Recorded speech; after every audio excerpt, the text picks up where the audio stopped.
There is a number that follows boring businesses everywhere they go. 90%. A 90% success rate. You have heard it about laundromats. You have heard it about storage units, about vending machines, about pest control routes. 9 out of 10 survive, the saying goes, while the exciting startups burn out and disappear. And here is the strange part. That number is real. It holds up, but it is quietly answering a question that almost nobody actually asked. Because 90% measures whether the business is still open after 5 years. That is all it measures. In plain terms, it mostly measures whether the owner kept up with the loan payments. It says nothing, not one thing, about whether that business ever made anyone a millionaire. Surviving and getting rich are two completely different numbers, and the distance between them is enormous. So here is the claim I am going to make, and I know how it sounds coming right after that. Most of the boring businesses that are famous for minting millionaires will keep you comfortable and will never make you rich. Only a few of them cross the line into real wealth. And there is exactly one variable that decides which side of that line you land on. I know how that sounds. Let me earn it. Picture two people. Both of them buy a boring business. Same category, same size, roughly the same result at the end of every month. About $4,000 in profit landing in each of their accounts after every single expense is paid. Identical cash flow. Now, let the clock run for 6 years. At the end of those 6 years, one of them has a net worth of nearly $680,000. The other one has just under $250,000. Same monthly profit, same effort. In fact, if anything, the second person probably worked a little harder, and yet the gap between them is more than $400,000. One is sitting on almost 3 times the wealth of the other. That gap did not come from luck. It did not come from hustle or discipline or some secret tactic. It came from one thing, and it is the single thing that almost every list of boring businesses leaves out. The first person owns an asset. The second person is the asset. That is the whole game. When you own a boring business, you are really choosing between two very different things that happen to look identical from the outside. Either there is something underneath the cash flow that grows in value and that you can one day sell, a building, a piece of land, a book of contracts that a buyer actually wants. Or there is nothing underneath it at all, and the money only exists as long as you personally keep showing up to make it. Same $4,000 a month. Opposite destinies. So before we touch a single business, let us be honest about what the word millionaire actually requires. It is not a big monthly income. Plenty of people earn a good income and never build a dime of wealth. It is recurring cash flow, plus an asset underneath it that appreciates or sells, plus years of reinvesting instead of spending. Miss the middle ingredient, the asset, and you are not building wealth. You are just running on a treadmill that pays well. Every business in this video gets put through the same 3 questions, and I want you to keep them in your head as we go, because by the end they become a tool you can use on anything. Question 1. Do customers pay you at least once a month without you having to chase them? Question 2. Is each purchase low drama, small enough that nobody holds a family meeting to decide on it? And question 3. The one that does almost all the work. Can you eventually own or control the asset underneath the cash flow, and does that asset sell for a real multiple when you are done? The businesses that build millionaires pass all 3. The ones that are overhyped pass the first 2 and fall apart on the third. Watch how cleanly they split. Let us start where the hype is loudest. 4 boring businesses that get sold as millionaire makers, and I want to be fair here, because these are not scams. They can absolutely pay you a real income. But watch what happens to the millionaire math when there is nothing underneath the cash flow. The first is vending machines, the poster child for this entire misunderstanding. The pitch is money while you sleep. The reality is a route. The honest per machine profit, after the cost of the product, the commission to the location, fuel, and repairs, lands somewhere around $75 to $200 a month. To replace a normal salary, you need something like 25 machines, and at that point, you are not a passive investor. You are running a small logistics operation, driving, restocking, and fixing jams. And here is the killer detail. Say you build that route up to about $3,750 a month. When does your net worth hit $1 million? Around 17 years. But look closely at how. The machines themselves are worth almost nothing when you are done. Every dollar of that million comes from taking the cash flow and investing it in the stock market for 17 years, which means the vending business is not the thing making you a millionaire. The index fund is. You could have earned the same money doing almost anything and saved it, and landed in the same place. The second is ATM routes. Same shape as vending, but thinner, and pushing straight into a headwind because the whole country keeps using less cash every year. You place machines, you keep them stocked with money, you collect a small fee per withdrawal. Fine as a side income. But there is nothing to sell at the end, the fee per machine is capped, and running the math, you are looking at more than 21 years to reach a million, again purely from investing the cash flow. No asset, no shortcut. The third is reselling and flipping. Sports cards, sneakers, whatever the hot category is this year. And this one is the clearest example of the trap, because it is not really a business at all. It is arbitrage. You buy low, you sell high, you pocket the difference. The moment you stop personally doing it, the income stops with you.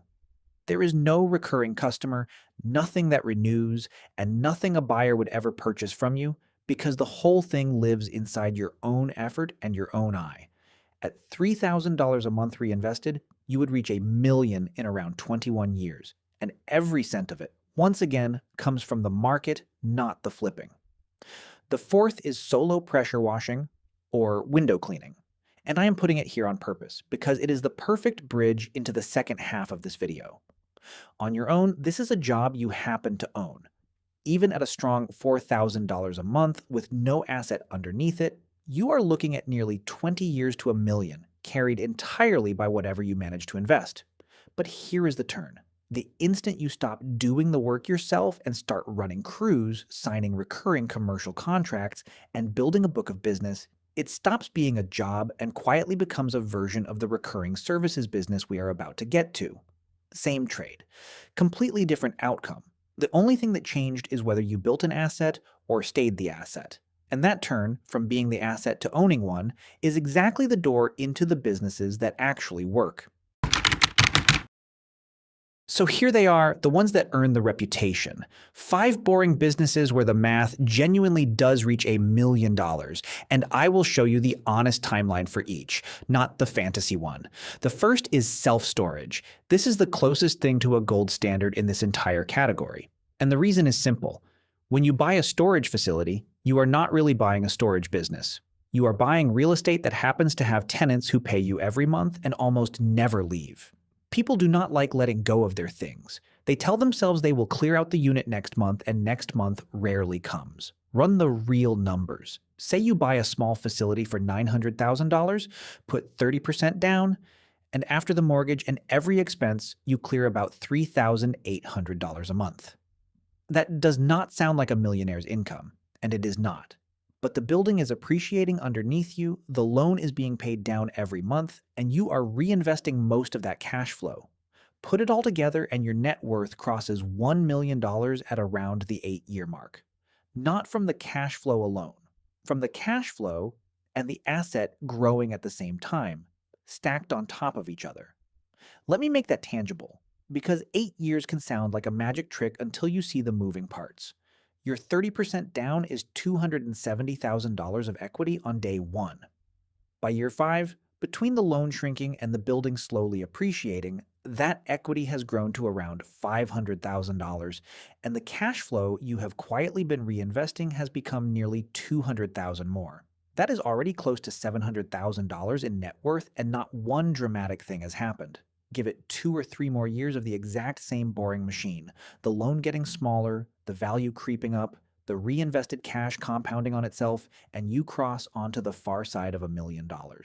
Nothing exciting ever happened. That is the entire point. The second is car washes, and I mean the simple express kind, not some empire. Here is the trick most people miss. The wash is not the asset. The corner of real estate the wash sits on is the asset, and the monthly memberships are the cash flow that makes that real estate worth owning. This is the exact reason large investors have been quietly buying these up for years. The numbers are bigger, and so is the buy-in. Something like $1.4 million, 25% down, and let us stay conservative and say you clear $5,000 a month after the loan and everything else. With the land appreciating and memberships renewing on their own, the net worth math reaches $1 million in about 5.5 years. That is the fastest timeline on this entire list, and it is fast for one reason only: high recurring cash flow sitting on top of appreciating land. Cash flow and asset working together again. The third is recurring home services: pest control, heating and cooling, plumbing. The businesses nobody dreams about as a kid. What makes these powerful is not glamour, it is the contract. A signed monthly or quarterly agreement that renews automatically because no restaurant wants to fail a health inspection and no homeowner wants to babysit their own pipes. And here is the part that turns it into wealth. That book of contracts is itself an asset. Buyers will pay a real multiple for it, which is exactly why larger companies keep rolling these small operators up. Buy in around $400,000, 20% down, and at scale, you might clear $7,000 a month. The business itself grows in value as the contract book grows. Reinvest along the way, and you reach $1 million in a little under 9 years, with the sale value of the business doing a large share of the heavy lifting. The fourth brings us to a business people love to talk about: laundromats, but with the piece of the story that usually gets left out. Yes, the survival rate is genuinely high. That famous 95% number really does trace back to industry data.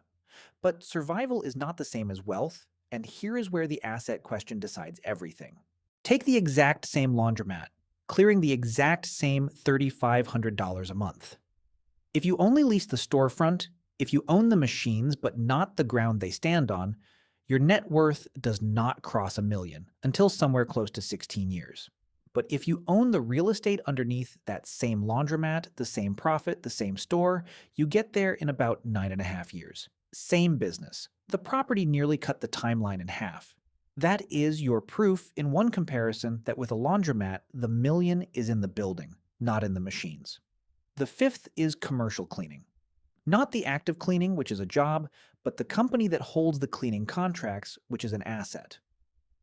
Office buildings, medical facilities, businesses that need the same recurring service week after week and would rather sign a contract than think about it. You scale it by adding crews, not by working more hours yourself. And the book of contracts sells at a multiple when you are ready to move on. Modest buy-in, maybe $200,000, and at $6,000 a month with the business value climbing as you win more contracts, you reach $1 million in just over 10 years. Slower than the real estate plays because there is no appreciating land, but the sellable business at the end is what carries you across the line. Look at what those five have in common. Every single one has something underneath the cash flow: a building, a piece of land, or a book of contracts a buyer will pay for. That is not a coincidence. That is the entire reason they work. So let us go back to that 90%, the number we started with, and put the honest figure next to it. Start with 100 people who buy a boring business. Somewhere around 90 of them are still standing after 5 years. That is the famous number, and it is true. But now keep walking down the path. Of those 90 survivors, maybe 63 are clearing real owner profit, not just breaking even and paying themselves last. Of those, maybe 28 actually hold on and reinvest for 10 years or more instead of selling early or burning out. And of those, maybe 17 genuinely cross $1 million in net worth. 17. Out of 100. Now, I want to be completely straight with you about that number, because being straight about numbers is the entire point of this channel. The 90% survival figure comes from real industry data. The 17 does not come from a study. It is a model, built from reasonable assumptions at each step, and depending on how optimistic or pessimistic you are at every stage, the honest range runs from about 9 to about 28. I am not going to pretend it is a hard statistic, because it is not. But somewhere in that band is the truth, and the truth is that the real number is nothing like 90. So both numbers are real. 90% will survive. Something closer to 1 in 6 will actually get rich. The gap between those two is the gap between a business that keeps its doors open and a business that changes your life, and now you know exactly what lives in that gap. An asset. Which brings us back to those three questions. And this is the part I want you to keep long after you have forgotten the specific numbers. The next time anyone shows you a boring business and promises you wealth, run it through the filter yourself. Do customers pay every month on their own, without chasing? Is each decision low drama? And the one that matters most, can you eventually own the asset underneath the cash flow? And will that asset sell for a real multiple when you are done? If the answer to that third question is no, you are not necessarily looking at a bad business. You might be looking at a perfectly good income. But be honest with yourself about which one it is, because an income and an asset are not the same thing, and only one of them is quietly building you $1 million while you sleep. The businesses in the first half of this video passed the easy two, and failed the important one. The ones in the second half passed all three. That is the whole difference. Not the industry, not the effort, not the luck, the asset. Now, none of these timelines are fixed. They move, sometimes dramatically, based on your buy-in, your down payment, how much of the cash flow you reinvest, and how much that asset underneath appreciates. Change any one of those, and the year you cross $1 million can shift by a lot. So instead of trusting my scenario, I would rather you run your own. Inside the Wealth Logicians community, there is a tool that lets you drop in your own numbers, your purchase price, your monthly profit, your reinvestment rate, and it shows you your real years to $1 million and how much of that million comes from cash flow versus from the asset itself. It is one of a whole vault of tools our members use to pressure test exactly this kind of decision before they put money down. If that is the way you want to think about wealth with the real math in front of you, come join us in the vault. Here is where I want to leave you. Boring genuinely wins. That part was never the myth. The stability is real, the survival rates are real, and the quiet compounding is real. The myth was only ever the shortcut. The idea that any of this happens fast, or hands off, or without an asset doing the heavy lifting underneath. The people who actually get rich from boring businesses are not the ones who found the cleverest one. They are the ones who bought something with an asset under it, kept their costs low, reinvested for years, and let time do the boring, unglamorous work. No viral moment, no lucky break, just the right structure held for long enough. That is the real math. And now it is yours.